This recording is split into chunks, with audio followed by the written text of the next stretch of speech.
adalah gembalaku, takkan kekurangan aku. Ia membaringkan aku di padang berumput hijau. Saudara-saudara yang terkasih di dalam Kristus, selamat pagi. Salam jumpa lagi dalam Sabda Siap Saji. Jumat 22 Desember 2023, hari biasa khusus Advent. Marilah kita berdoa dalam nama Bapa dan Putra dan Roh Kudus. Amin. Allah Bapa Maha Agung, karena belas kasih-Mu, Engkau berkenan mengangkat yang hina dina melalui kehadiran Yesus Putra Bunda Maria. Semoga kami turut memperhatikan saudara-saudari kami yang kecil, lemah dan tak berdaya. Dengan pengantaran Yesus Kristus Tuhan kami, yang bersama dengan Dikau dalam persatuan Roh Kudus, hidup dan berkuasa Allah sepanjang segala masa. Amin. Amin. Tuhan bersamamu Dan bersama rohmu. Inilah Injil Yesus Kristus menurut Lukas. Dimuliakanlah Tuhan.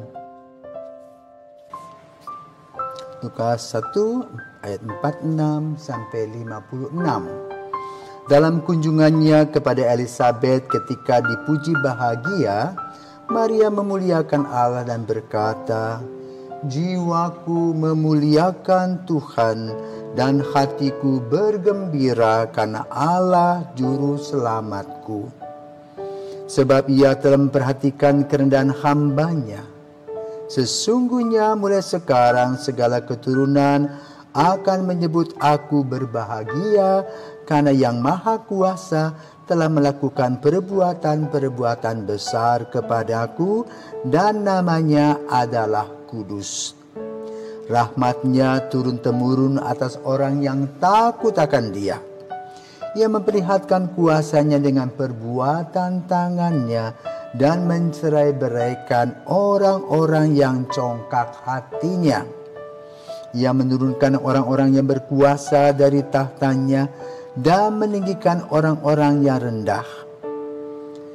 Ia melimpahkan segala yang baik kepada orang yang lapar dan menyuruh orang yang kaya pergi dengan tangan hampa. Ia menolong Israel hamba-Nya karena Ia mengingat rahmat-Nya seperti yang dijanjikannya kepada nenek moyang kita, kepada Abraham dan keturunannya untuk selama-lamanya."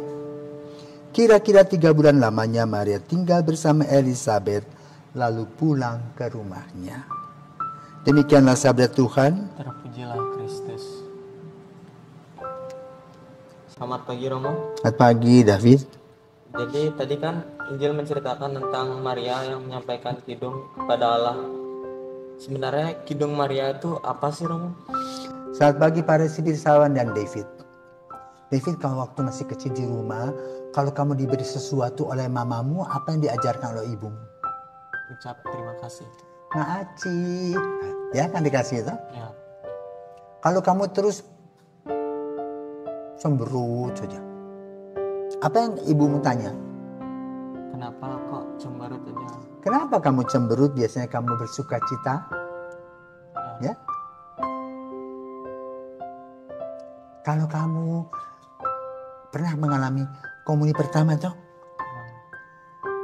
waktu itu kamu diberikan oleh orang tua baju putih ya, pakai dasi kupu-kupu. Gimana rasanya kamu waktu itu?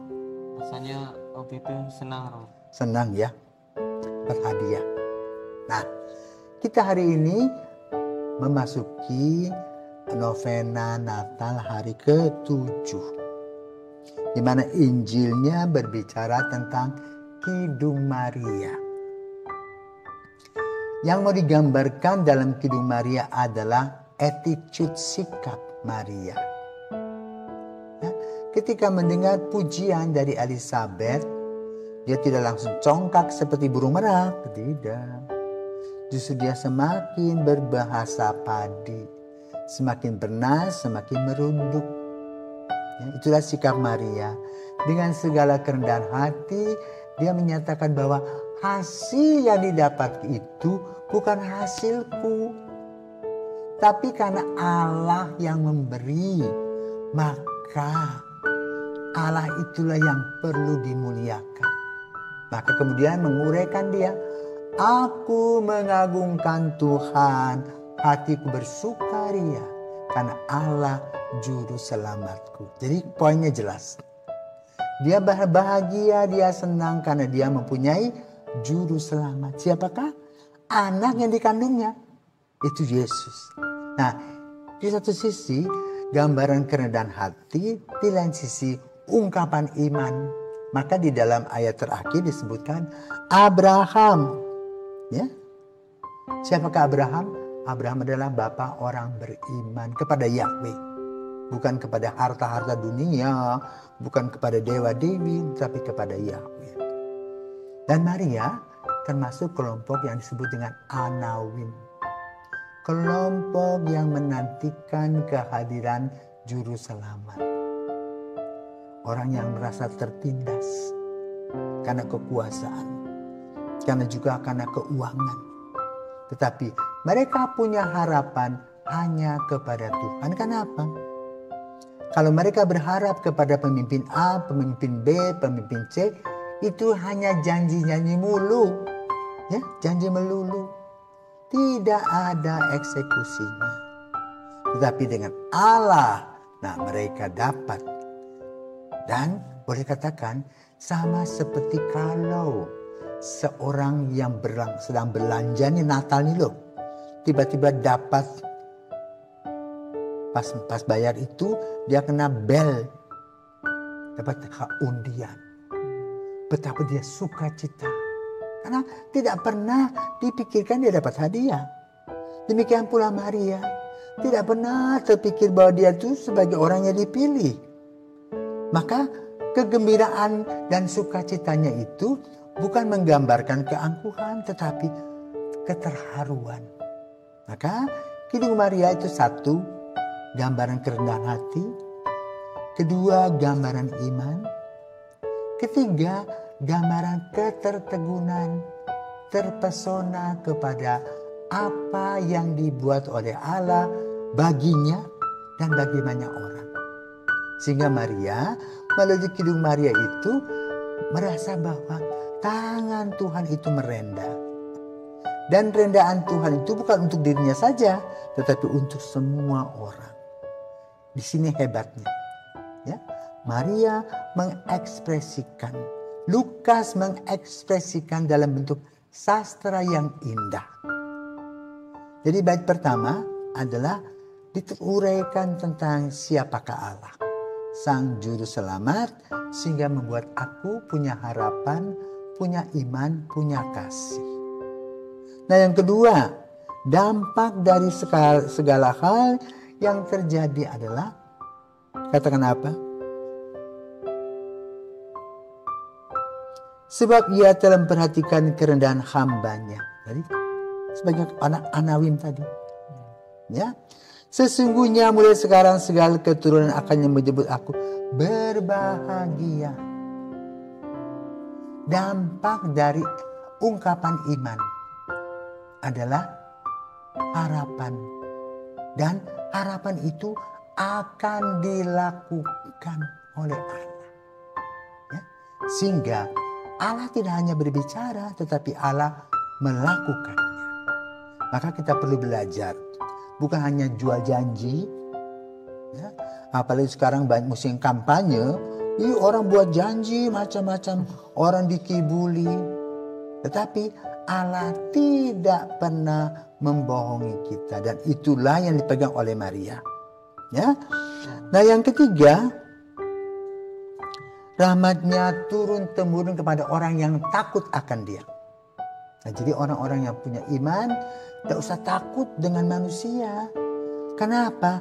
Kekuasaan manusia itu, juga kekayaan manusia itu hanya sementara di bumi ini. Dan itu hanyalah sarana. Maka untuk apa toh bergaya? Untuk apa pamer? Ya? Untuk apa menjadi populer? Kalau kita menyelewengkan tugas kita, menyelewengkan hidup kita.